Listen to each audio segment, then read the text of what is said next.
Thanks everyone for joining us. And just to say, before we start, there's a lot of work happening across the country. A lot of people working centrally, a lot of people working in localities. We're up to 51 or 52 locations now, which, given the circumstances with what's going on in terms of election and what's going on in the world, is pretty impressive. So welcome and thank you for being here. I'm going to ask Paul Strum to do the land acknowledgement. Paul, you're on mute still.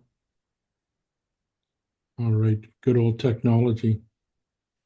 All righty.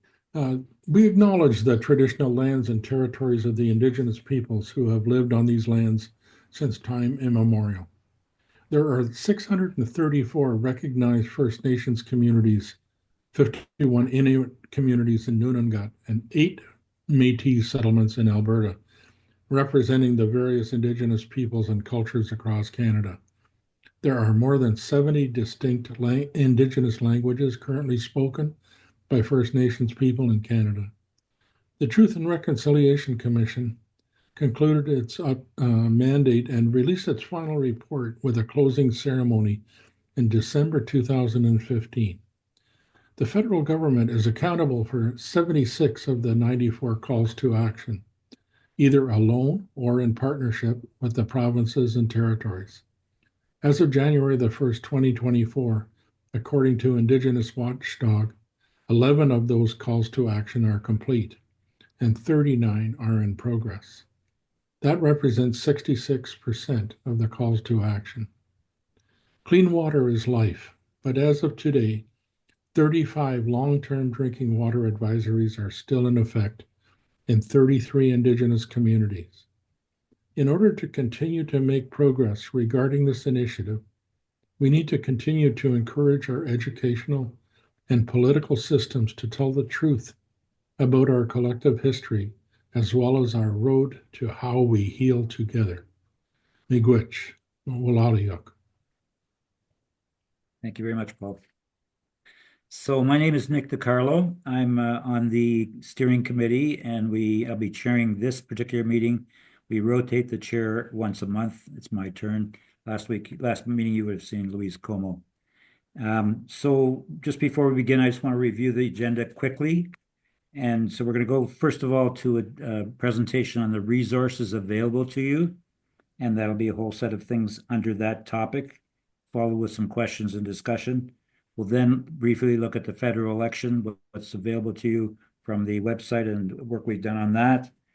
Then we'll go to the Earth Day plans, and that will be followed by some discussion. And finally, we'll end up with a little bit of a discussion on the fall, planning beyond Earth Day towards the fall.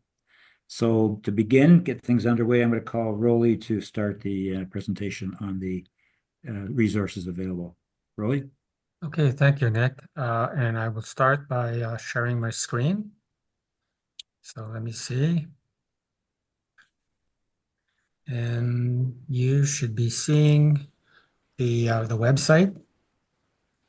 I will spend a little bit of time on the website today because there are quite a few additions to the menu, or at least some modifications we've made. So let's just begin by you're looking at the main web page, and you can see our menu at the top here. I'm not going to go into all of these, but I just wanted to highlight where it says our groups, for example. If you click on our groups, it used to say map, and some thought that was a bit confusing, but I kind of like map, but now we have our groups. So when you click on our groups, you get the map.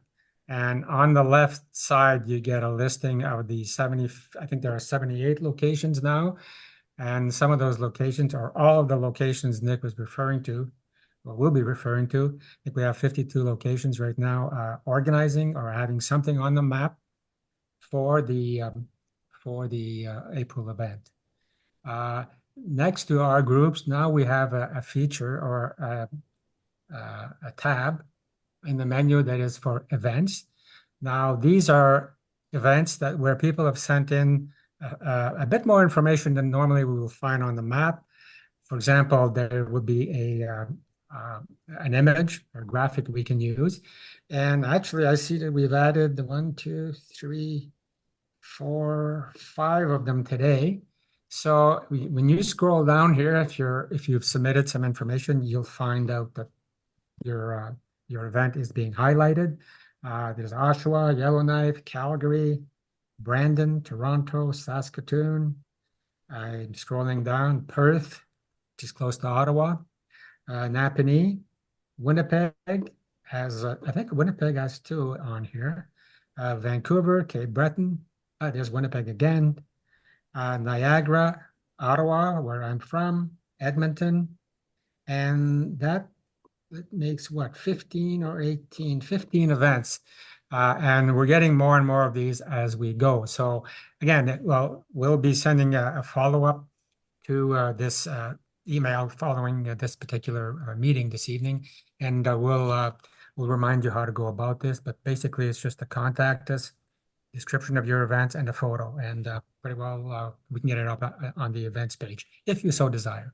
We encourage it because it's quite visual, and I think others like to see what's going on across the country. Getting back to the main page, there's a resources page, and the resources page gets you a whole bunch of information under different major titles or sections. And now, admittedly, this is not really up to date. We're working on that this week, in fact. But you will find on here, for example, where my cursor is, the 2025 toolkit, and we'll talk about that a little bit more later. This is something new, which is quite a good collection.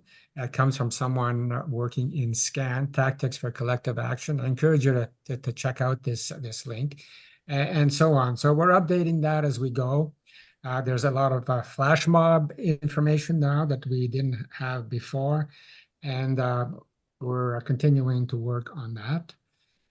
There's a tab for donate. Since I'm the finance guy, that's one of my favorite tabs in the menu. Again, when you press on it, it takes you to the Small Change Fund donation page. Let's see. We do have a tab for Français. That switches one to the French language website. That is one of our challenges right now. We're having a hard time keeping up with that, with the limited resources that we have. But again, we're doing the best we can, and we're focusing on that. So just to scroll down very quickly, below what we've done on the main page, we've got elections on the left, and we've got Earth Day on the right. Those are the 2 things going on in April. And if you click here on elections, well, it gets you to this page here, where you can get the do's and don'ts, the questions for candidates, and there'll be more things added on there in the next few weeks. And similarly, if you click on Earth Day, I won't click, but I've got it sort of pre-clicked up here. That gets you to Earth Day resources, the events taking place, find out about groups near you, how to add a name to the subscriber list, and so on. So scrolling down, the next middle section of the web page is who we are, the messaging we're using for 2025. That will probably be more general messaging as we move towards the fall. Likely to change because of everything that's going on in the world right now, but that's what we have up there for now. And this is the webinar that Later Is Too Late filmed, which is now gone public. And when you click on here, it gets you to this whole Later Is Too Late back page where you can access the trailer, which is a 2.5-minute version that we've had out for quite a while, the new 23-minute version on YouTube, the 60-minute version on Vimeo. There's more information about the film, and we're quite proud of that film, and Nancy Nickel, who's been the producer of the film, as you saw at the webinar last week, if you attended. And then the rest of it, I will just kind of jump over, but basically we have a section where allies are doing something, and we feature it here. Climate Legacy just last week had a very successful webinar, and it was featured here. I'm not saying it was successful because it was featured here, but Climate Legacy is one of our sponsors, and we like to feature their material. And down here, you've probably seen all of these. These are photos from last year. And we know that in October, even April of this year, we will have new photos to substitute for these as we move forward. So that's basically the website where we're at. And I can probably wait until later to talk about the media and the communications piece, because I see that later on in the agenda. So that would be it for now, Nick, unless there are questions. Okay, we're gonna run a bit late if we take questions now. Let's go to Dave and we'll come back and forth Okay. and at the end get the questions. Dave? Okay, so very briefly, I'm just going to focus on one area of the website that Rolly was talking about, and that is the Later is Too Late Film Spectacular. So, and thank you, Rolly, for scrolling down and showing it. So if you do click on that more info button or click here and go to the secondary page, at the bottom, you will see the link to the far right that is basically the discussion guide, what we have been calling the discussion guide. And it talks about how to set up and run a viewing of the 20-minute version of Later is Too Late and some questions to be able to pose to the people that attend. So that is that particular thing, and I will stick the link to that particular page in the chat, and you can go take a look at it at your leisure. I also want to. Did you want me to get back there? No, I'm good. No. So I'm gonna just give a brief history of what happened yesterday. So we published the 20-minute version of the film on YouTube on Sunday evening, Monday morning, and that was successful in getting up. But when we tried to upload the 1 hour version, it was for some reason flagged by YouTube as having a copyright infringement. So Nancy once again jumped in and was able to load the film onto Vimeo, which is another platform like YouTube. And so when you click the link to the 1 hour version that is on the website, you're actually going to Vimeo.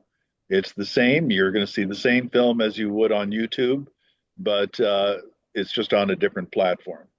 And then in the background, we filed an appeal for the copyright ruling on YouTube, but that's going to take some time to get resolved.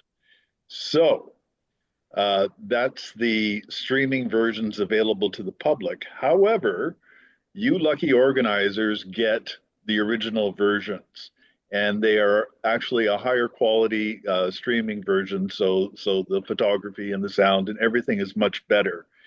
And we've been encouraging you to go and fill in the spreadsheet, which I'm posting in the chat now. And quite a few people have. I can't remember. I think we're up to 25 or 26 locations that have asked for a streaming or download version of the film. So if you have not yet but still want to, the spreadsheet is there. I provide a link roughly a day before it's asked. So if you ask for something for tomorrow, I would send it out today. And particularly for people who are going to be showing the film in a place where there is no Wi-Fi, you will need the download version. So please do fill in the Google Sheets that I posted in the chat, and we'll get that version to you. One other thing that I wanted to mention is we are closing off the Cinesend, which is the platform that holds the film right now, by the end of April. So once it goes past the end of April, we'll end up having to go to the YouTube for the 20-minute version or Vimeo for the 1 hour version. That's about what I wanted to cover here, Nick. Okay, thanks, Dave. So we're going to go back to Rolly to talk about the media plan. And at the end of this presentation, we'll have time for some questions. So, okay. Very quickly, media plan. We have sent out the press advisory template and also the sorry, the media advisory template and the press release template that was attached to in an email that you would have received last week. Again, we will follow up with this meeting. I know if some of you are using it already, and that's I'm glad to see that. We will also send a national press release the week before, and that'll be done by Christine Langlois when she returns. She's away for the time being. So that'll be done the week before April Earth Week, but that'll be the national one. In the meantime, you have the local templates for press release and media advisory. Social media promotion, I think, well, Dave will probably follow up on that at some point, but we will be requesting that you forward any social media content that we can use.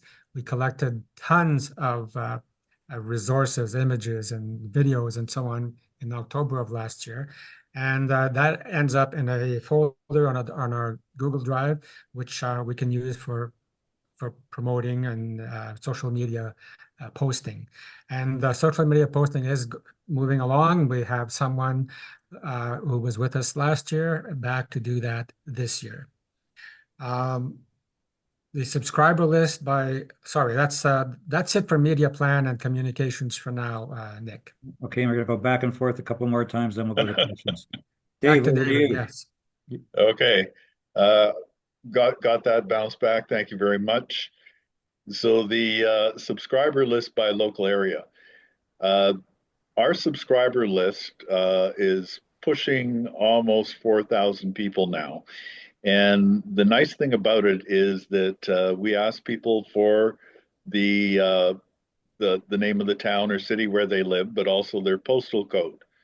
So if you're trying to build a crowd for your event and you would like to find out who lives around your area, please feel free to write to admin at Seniors for Climate and request a list of the subscribers. We'll provide you with a list of the people who live in your area, and you can use that list to send them a note to say, please come to our event. We'd love to have a crowd. So that's basically it. If you want to build a crowd, send us a note. Great, thank you. And the workshop, you're going to talk a bit about the workshop, building community. That's a very short one. So the building community workshop is going to be after Earth Day, and we'll talk more in May about that. Okay, great, thank you. Admin at Seniors for Climate. Yep. .org. I'm just putting it in the chat now. Okay, thank you. Okay, I'm going to go to Eric for the toolkit. Thank you, Nick. I'm going to be very quickly sharing my screen, just so I can have a visual aid here. So you should be able to see here the April 2025 version of the toolkit. If anyone here used the October one we had last year for October events, it should look very familiar for you. I'm skipping by a lot of early stuff that's about kind of language and some of the wording we use, but if you have time, it's worth going through for your kind of own materials. It can be useful for that. But I'm going straight to some of our printable assets, things that you can have printed for your own groups. We have our main Earth Day poster. That is something you can download right here. That's the general one showing the dates April 21st to 27th. But then below that, we have actually a blank PDF poster that doesn't have those specific details. So if you want to make your own version of the poster with your own town, your own date, it's this blank one that you'll want to use. And if poster has the technology, you can actually email me. I included my email right in the toolkit in a few places. And to keep going through quickly, we've got a postcard as well. Quite similar. I want to shout out there was a graphic designer who was either based in Winnipeg or did the design for a Winnipeg group, but she did this snazzy kind of orange Earth Day you're seeing there. We have our flags as before. You can use these links to order your own, Or we actually just got in a small shipment for people that didn't have a flag. If you email me, my email's right here. I can look into getting a flag ordered for you as well.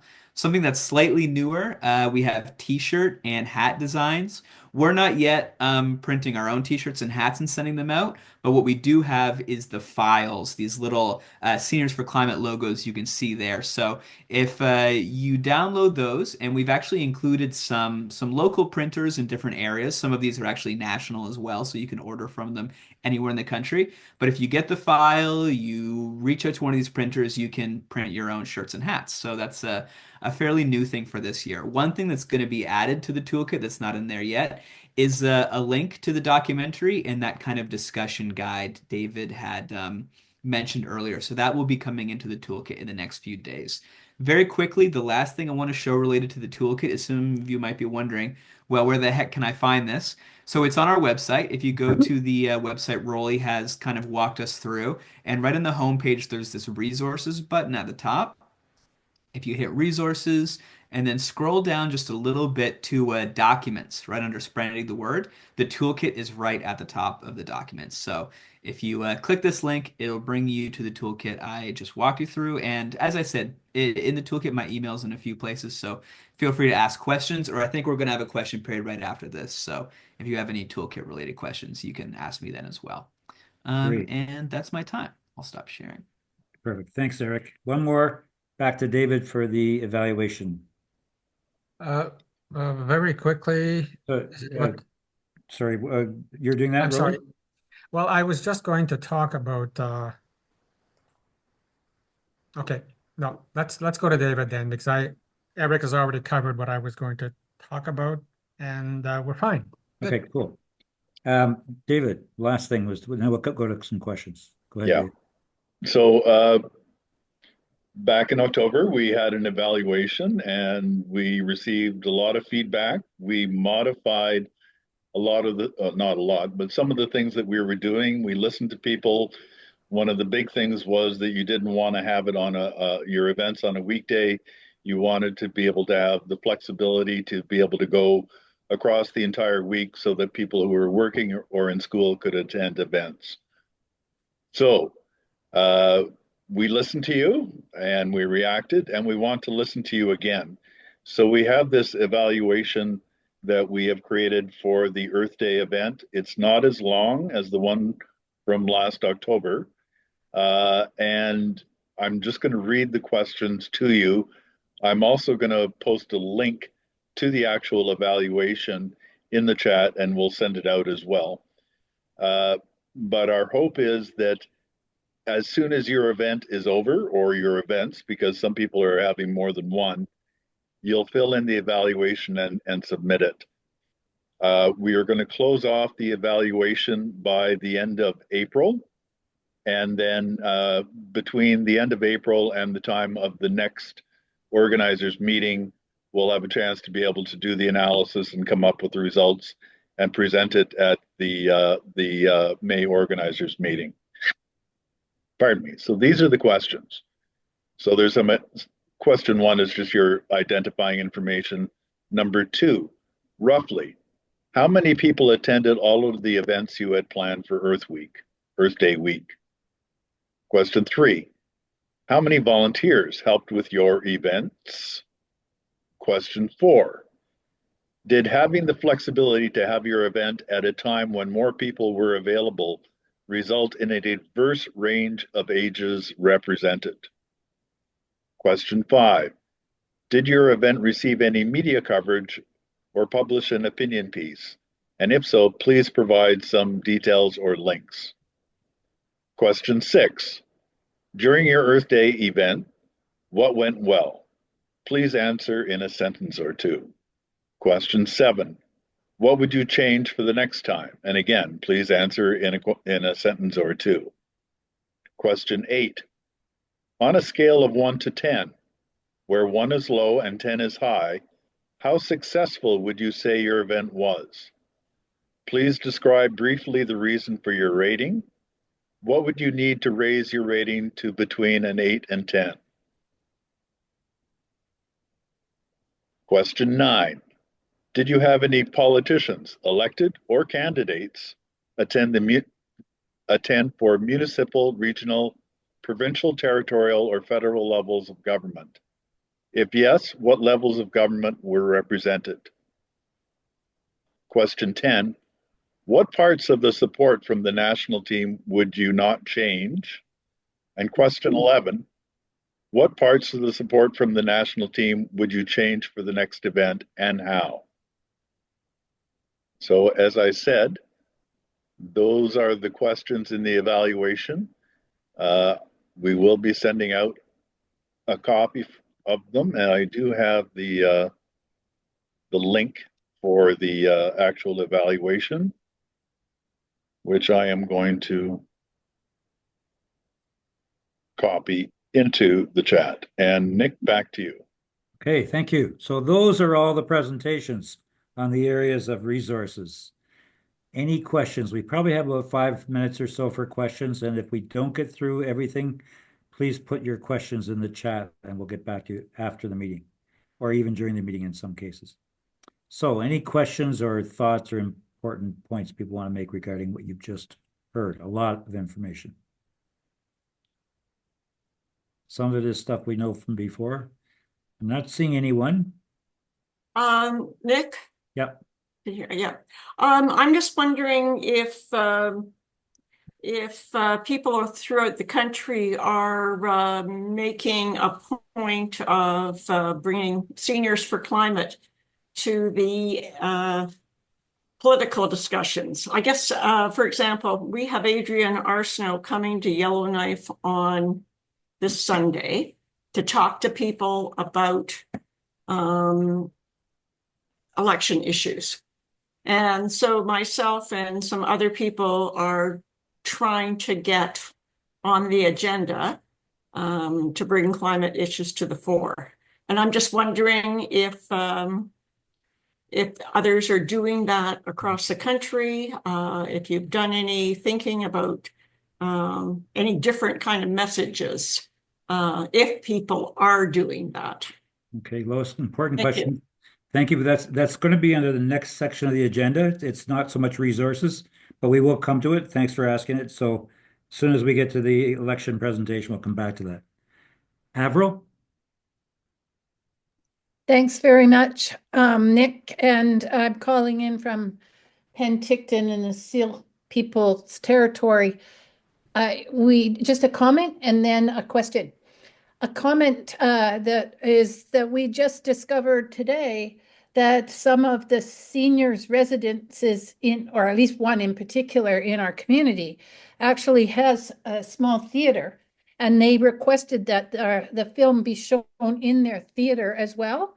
And that struck us as something really, really valuable. And it's just an encouragement to all of you on the call to maybe reach out to your seniors' residences. Sometimes we may not know what they actually have available to them. And they were concerned that people couldn't come to our public screening of the film, which we are indeed having on April 14th, pretty early in the scheme of things. And then my question is for Eric regarding resources. Some of what we've discussed is the possibility where a lot of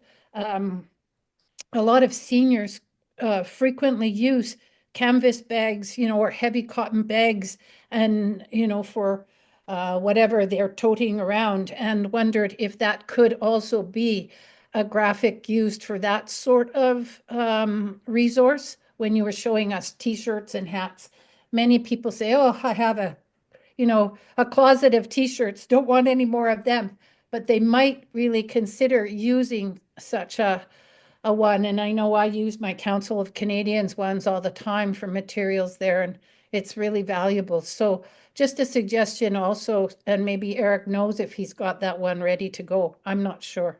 Thanks a lot, everybody. Thank you, Avril. Eric, did you want to address that? Yeah, to quickly say, the logo kind of designs and the file sizes we have for the t-shirts, I think they would work on a canvas bag just as well as they would on a shirt. It's kind of the same file type and color schemes. So if the printer you end up going to also does canvas bags, I believe many of them do, it would just be worth asking them. And I think that the images would work just as well in that use. Cool. Good. Thanks. Any other questions? Okay. And we're going to come back, of course, to the point about the seniors' residences, I think under, moving things ahead. It's true that we've had the same experience. A number of seniors' residences have possibilities like that. Brian, did you want to speak to the resources? Yes, I'd like to piggyback on what Avril just said. I think those bags are very important for us to have at events. And Avril, if you could get a price for much larger number and let people know would be really good.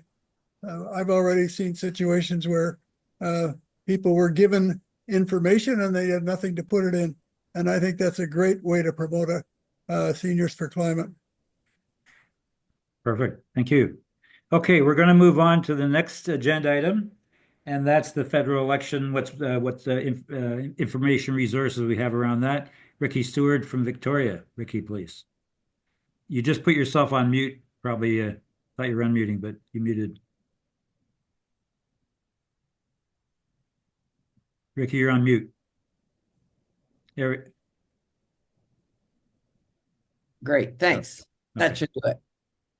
Okay, so we spent quite a bit of time looking at what the rules were around elections for not-for-profits, and they've been getting tighter, largely as a result of trying to cope with people who shouldn't be trying to influence elections on the sly doing so.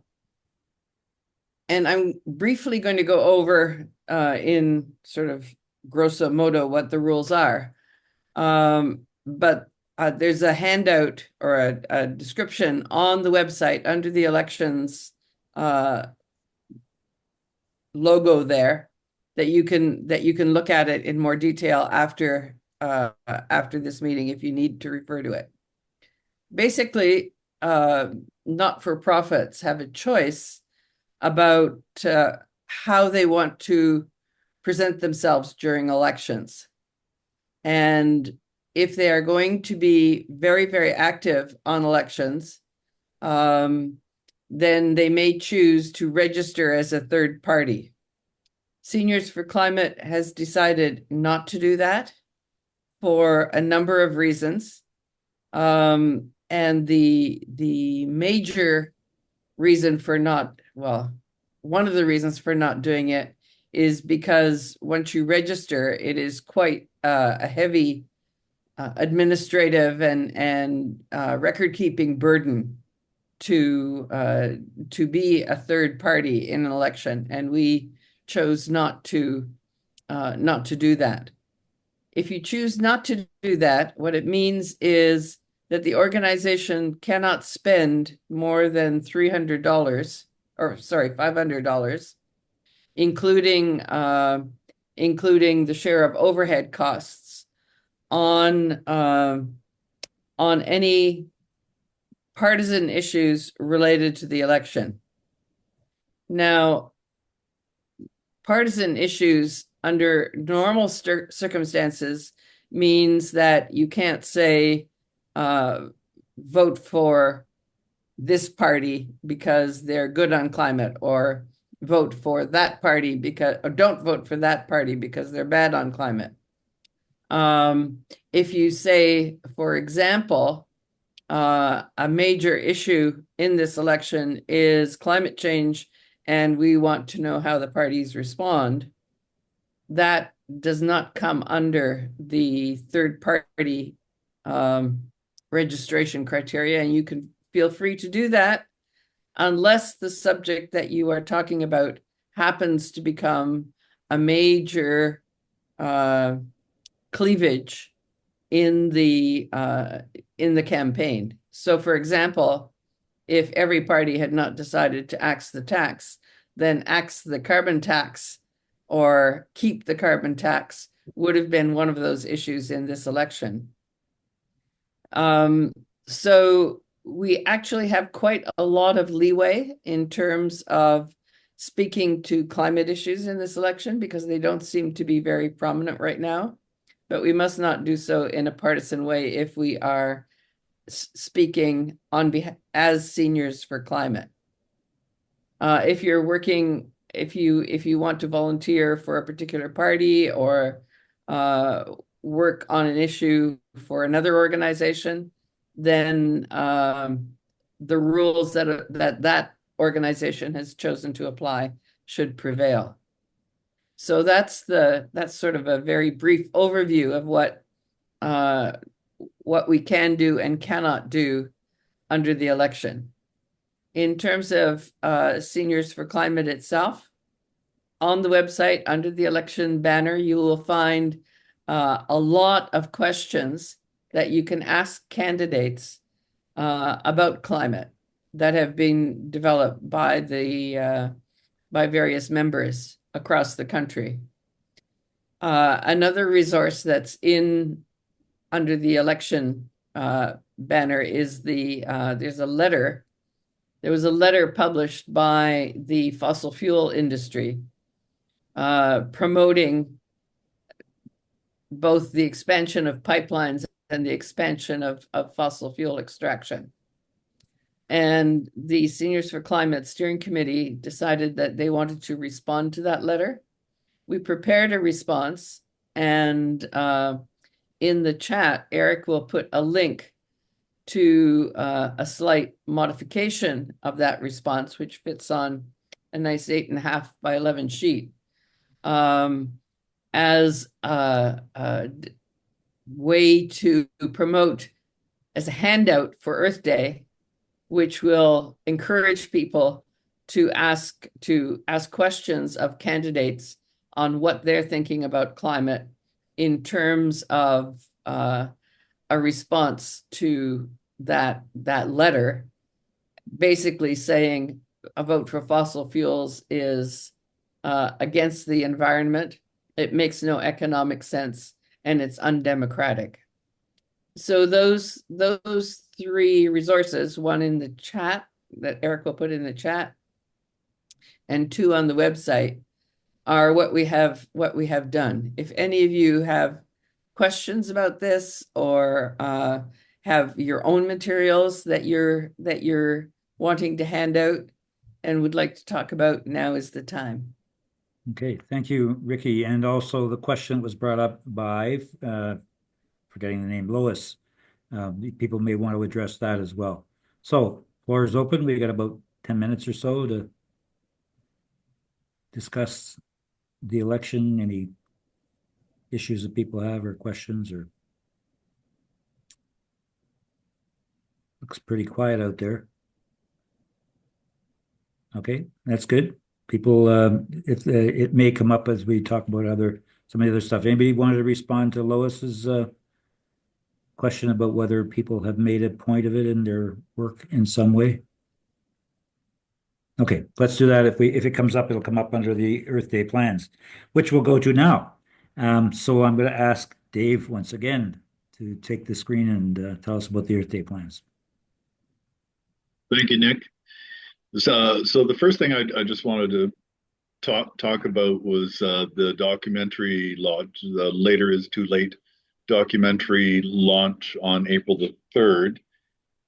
This was specifically for our subscribers, endorsers, and supporters, but I know that the organizers also got invited again, and I was happy to see that many of you wanted to see it again and again. So that was fantastic. There were close to 800 people that actually registered for that particular April 3rd screening, and we had about 382 people attend. I know from looking at the chat and that there was a long list of people who are subscribers and endorsers who wanted a copy of the film. And so Nancy has taken that on to respond to all of them. Like I said, it was a very, very lengthy list. But we're very happy to see that it was popular amongst the people who came to see the film.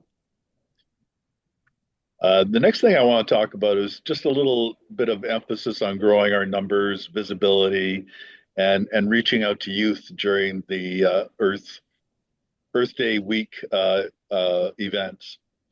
So our list of locations, I think Rolly mentioned earlier, is now up to 78. We welcome Kelowna, BC, Steinbach, Manitoba, and Brandon, Manitoba into the fold. I'm not sure if anybody is here from those places tonight, but if you are, welcome. As I think I also heard that we're up in the 50s as far as confirmed locations that are actually going to have events. And there are still some potential ones that are out there. As of this morning, our subscriber list has gone up to 3,695. So we're just a little bit short of 3,700 people on our subscriber list. The David Suzuki Foundation sent out a newsletter, I believe it was the beginning of last week. And as a result of that newsletter, our subscribers list went up overnight 200.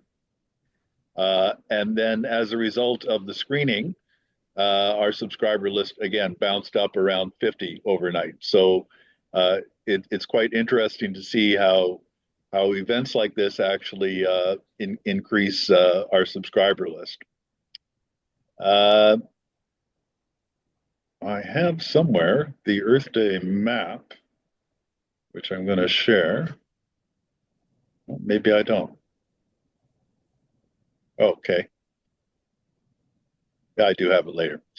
Okay, so I am going to be sharing the Earth Day map, Earth Day International map in a minute or so. And I was looking at all those places and I was thinking, wow, there's an awful lot of places where Seniors for Climate could have a location established. And I wonder about reaching out to those locations and getting them to sign on. So it would be really cool if we could do that. But I also was remembering that on October the 1st, we had around 6,000 people all across the country that showed up. And then I compared that and said, well, we have 3,700 people on our subscriber list, but we had 6,000 people show up. So why is there that difference? And I think one of the main things is that we didn't all have sign-up sheets available at our locations. And so one of the things I'm really going to push for is that all of you hopefully have a sign-up sheet for our subscriber list at your event. And when you're done with it, feel free. I've had a couple in the last week or so where people have had promotional events. They put out a subscriber list. People signed up on it. They just took a picture and sent it in to us. And off that picture of the list, we're able to actually add them into our subscriber database. So please, if you would, make sure that you have a sign-up list for our subscribers.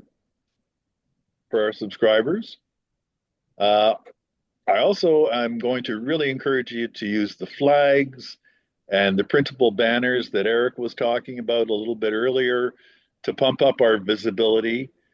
Call your local media and invite them. Use the Later is Too Late and the Seniors for Climate hashtags in your social media posts. I'm not sure if everybody knows about that, but if you say # Later is Too Late, all one word, or # Seniors for Climate, all one word, that marks it so it goes into like a special category in social media. We started off that Later is Too Late hashtag for our October 1st event. There's over 2,500 posts in that now. So it's accumulating over time. And we're seeing other international groups adding into it as well. So it's really cool. So that's another way to promote us a little bit. And I have to say that youth and seniors, from everything I've read, are the ones who are most concerned about what is coming at us. So please do invite some local youth groups. We have our wisdom because of our years of living, but youth could provide the energy boost to really put climate back on the map. So I'm really, really going to encourage you to reach out to some local youth groups and invite them to your events. I want to talk a little bit about joining with other local groups and adding to the map. So we have partnered with For Our Kids across Canada. Environmental Defense is also working with us, particularly, unfortunately, just in Ontario right now. But those are two groups that we have some connection with, and it would be really cool if you know of other groups in your area that are planning something on Earth Day. If you could reach out to them, maybe invite them to your event, reciprocate and go to their event, that would be really, really neat. I want to, I'm not sure if I'm going to do this. Yeah, I am. So the Earth Day International map, which I'm going to post a link to in the chat, shows the many, many, many locations around the world that have signed up to do an Earth Day event.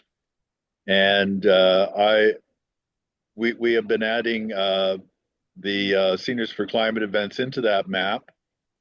And also, as I mentioned, unfortunately, Environmental Defense is only doing the Ontario locations, but we're also adding those into the map for Environmental Defense, Yours to Protect weekend. And they are there. I've just posted the link also there in the chat. And so, as I said, if you can find another location or another event close to you, please invite them to your event. And also, my last point here is to send in your event details to the admin at Seniors for Climate. So once you get your event organized, please send it in. And please remember to include the date, the time, the place, and an event description and a poster.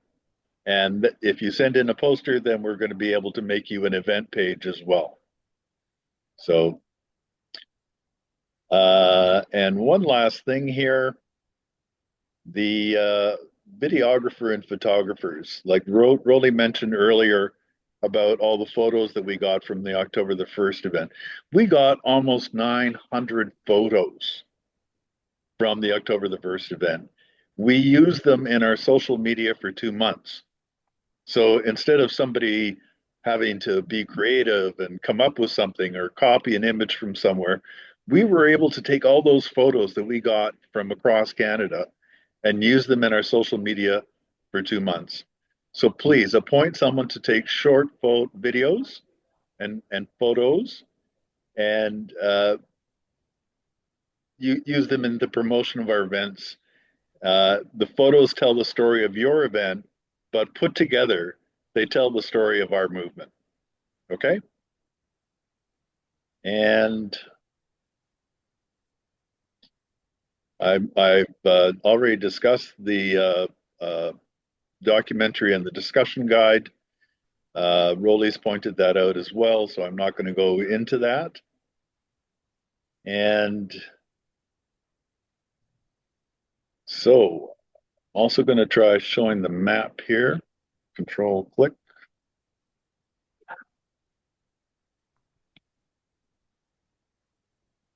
And I'm going to share this again.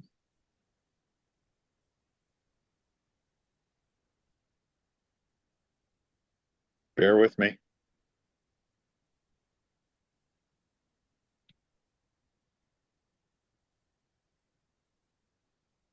So when you take a look at all the events that we have going here, it's quite an impressive site. We started with, I think, maybe a half dozen locations back around May last year. And take a look at them now.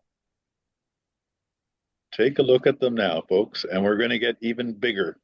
And we're going to put climate back on the map.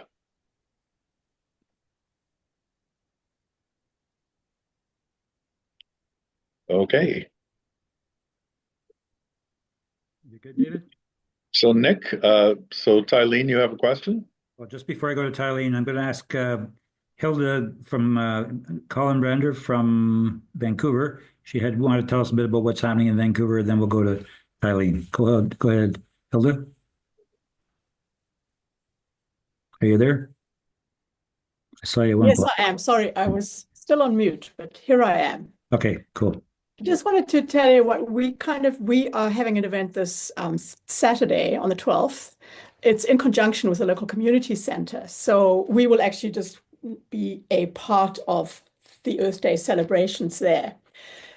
But we decided that we really wanted to focus on the costs of climate change, because we keep hearing from the politicians that climate has fallen off the voters' list as a top priority. The top priorities are affordability and a whole range of other things.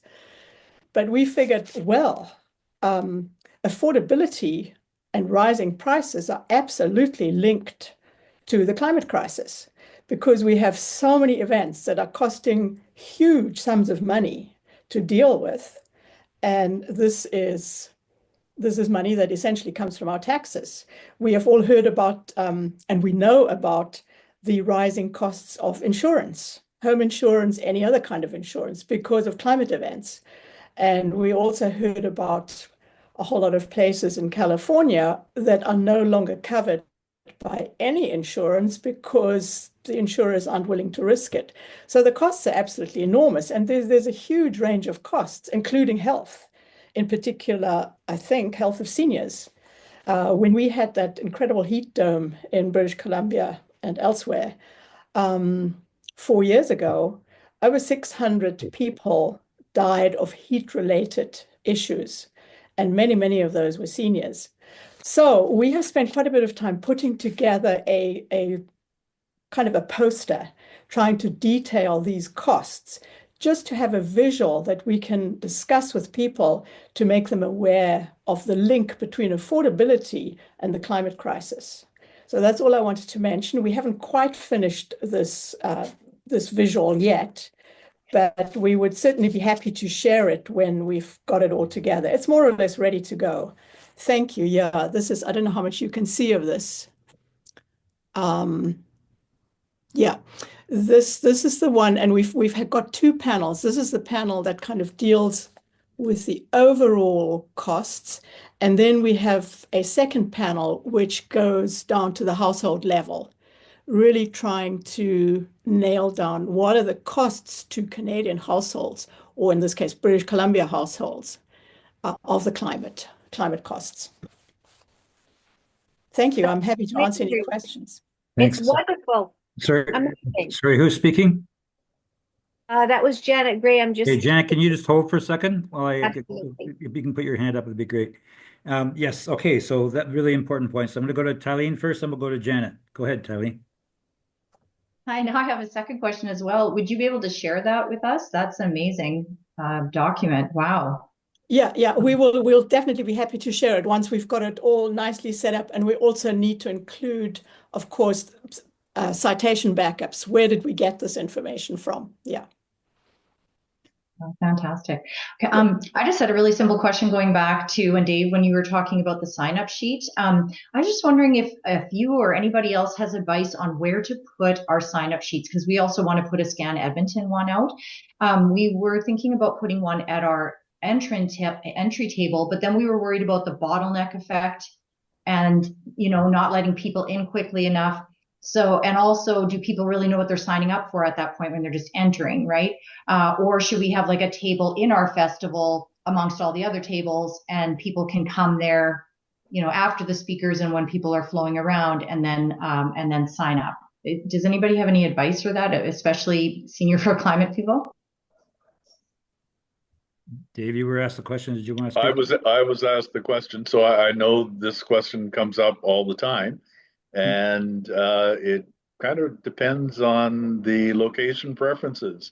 As you said, sometimes people put it right at the entrance and it does cause a bottleneck.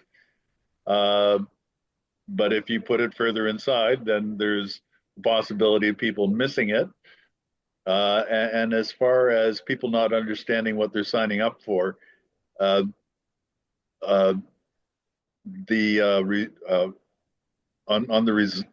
the resources page, yes, there is a sign up sheet which clearly indicates that it's a sign up for subscribers. So if people read, like, you can't protect everyone, right? So I'll send that one back to you, Tylene, where you want to have the sign up. Yeah. And there are other possibilities. You could have 4 or 5 tables at the entrance. That way you don't have you can also have it set up so if part of your presentation or events is to focus on signing up, so you'd have a place afterwards. There's various ways you can do it. Yeah, totally. Okay, so then Janet Graham was next. Yeah, I just wanted to congratulate you on creating such a wonderful sheet. We would certainly be interested in having this too. How soon do you think it would be available and complete? Hilda. We're hoping to have it ready for our information table this coming Saturday, so in the next few days. Okay. That would be great. I know most of us I saw in the chat would be very interested in having this as a handout during our events. So please let us know when it's ready and send us a copy. We're excited about all the work you've done. Perfect. We're very happy to share, and I'll try and figure out what's the best way of. I'm new to this group, so I'll try and find out the best way to share the information. Okay, so just to emphasize, the reason we have that events page is to be able to share, and it's possible that we can get back to you around whether the link to that poster, how we could make it available. Sounds good. Thank you. Cool. Thank you very much. I had Ricky had her hand up at one point, or did you? But it's down now. Ricky, did you want to speak to anything? Well, I was just going to say again, thanks for preparing the slide or the poster. And certainly we can use it here in Victoria, particularly because it's BC relevant. We have some meetings coming up with the provincial government that I think it would be very useful. But my question was more about what's the best way to get that out as quickly as possible to everyone? Should Hilda send it to Eric and Eric can send it to all the participants on this call, or what is the best way to get it sooner rather than later? So one possibility is to have it downloadable from the website. The other is to send it out. Rolly, did you want to speak to that, maybe? Sure. The best way would be to send it at our admin@seniorsforclimate.org email address. That's the catch-all email, admin@seniorsforclimate.org. And then this way, of course, we can disperse it. For example, right after this, not right after, but in a couple of days, we'll be following up on this meeting. We communicate with organizers. It's been about 3-4 times a month. So there's always an opportunity to send the link for that or share the poster, and also convert it into image format so that you can post it on social media. So can we say then, Hilda, would you be able to get it to us within a couple of days, and then it would go out with the mailing that we're sending out to everybody?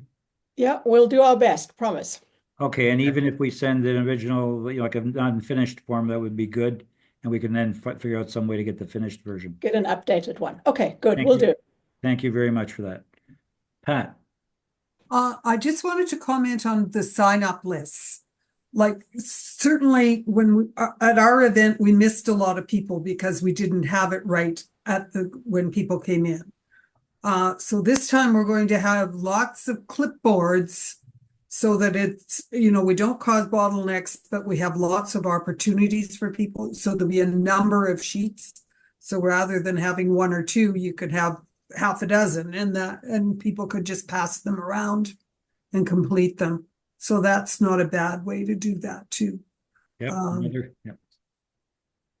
it's certainly, people always have the option to unsubscribe. If they put their name on to decide they don't like it, they can always unsubscribe.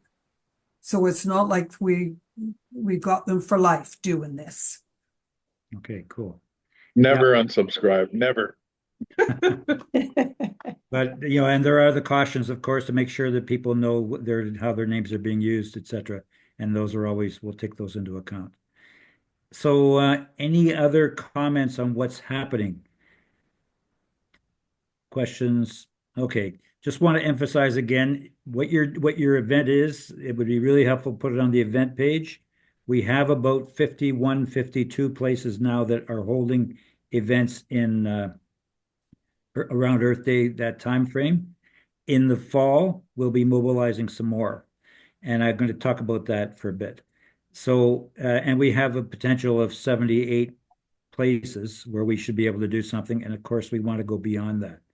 So, what's happening in the fall is there's going to be an international day of mobilization around climate issues on September 20th, 21st weekend.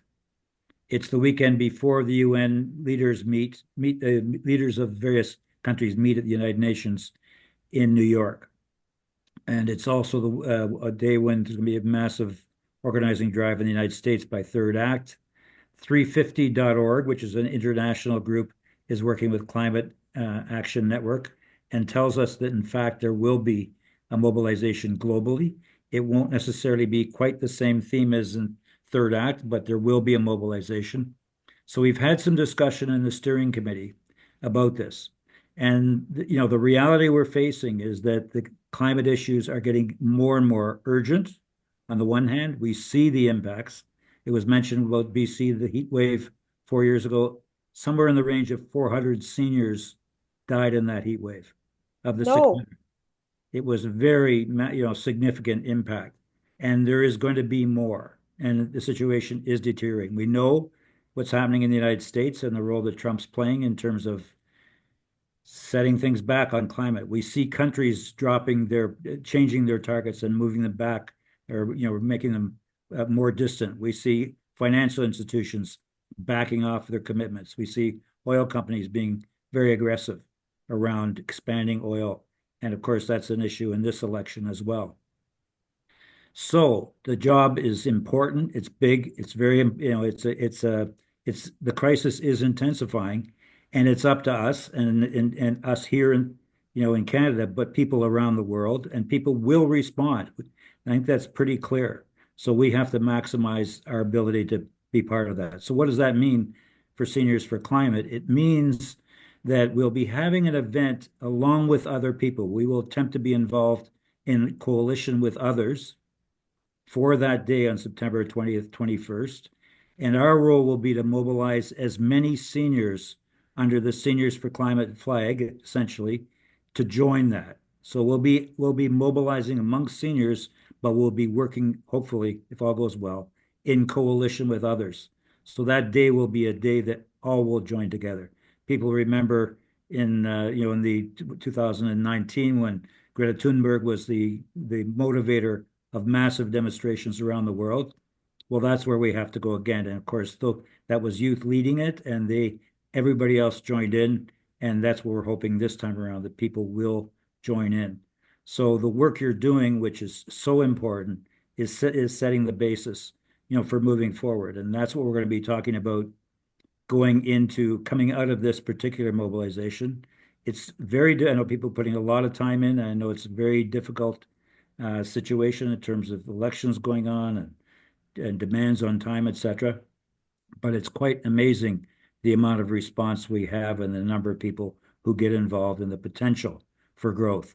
I expect that over this next period of time, that's going to expand. And we want to be there. We want to be part of it. So of course, we'll be talking about this a lot more.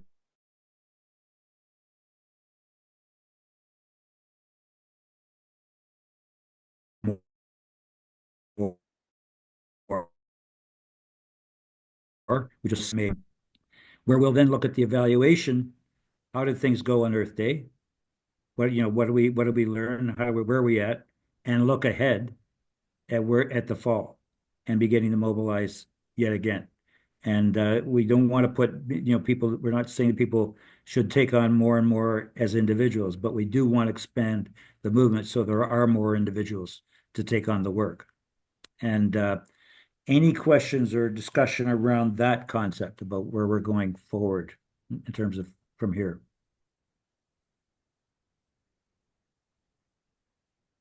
Avril? Thanks very much. I'm unclear on the last date that you just said. Okay. you mentioned, what date are you talking about for the May meeting? Okay, so I'm sorry. So the next meeting of this group, the organizers, location Yeah. organizers, will be on May 13th. May 13th. Okay, thanks a lot. Thank you. Okay, so I think that wraps up the meeting. We were behind schedule, now we're ahead of schedule. There's nothing wrong with that. We will, as we always, have an after Zoom chat.